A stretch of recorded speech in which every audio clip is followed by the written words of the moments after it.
మావిగన్ అంటేనే చంద్రబాబు గుండె ఆగిపోయేలా ఉందంటూ జగన్ చేసిన వ్యాఖ్యలపై టీడీపీ పొలిట్ బ్యూరో సభ్యుడు గోరంట్ల బుచ్చి చౌదరి మండిపడ్డారు.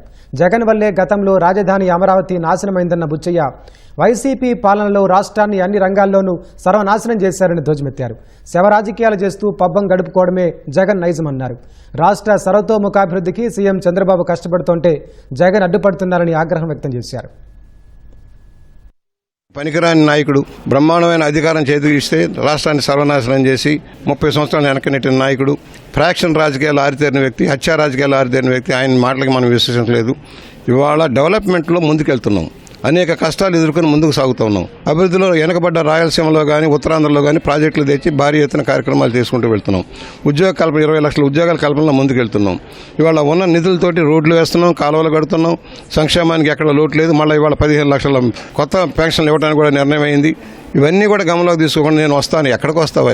రాజమండ్రి సెంట్రల్ జైలుకి వస్తావా, లేకపోతే చెంచల్గూడ హైదరాబాద్లో చెంచల్గూడ జైలుకి వెళ్తావా నిర్ణయించుకోవాల్సింది నువ్వే. నువ్వు వచ్చేది లేదు, సచ్చేది లేదు. లూజు మాటలు మాట్లాడక నువ్వు 5 సంవత్సరాలు ఏం చేసావని నీకు అధికారం అట్లా చెప్తారు. ఒకసారి మోసపోయారు, మళ్ళా మోసపోతారా? బాబాయిని గొడ్డలతో చంపించింది నువ్వు, నీ భార్య సహకారంతో చంపించావని అందరూ చెప్పుకుంటా ఉంటే నువ్వేం మాట్లాడుతున్నావు? బాబాయిని ఎవరో చంపించారా?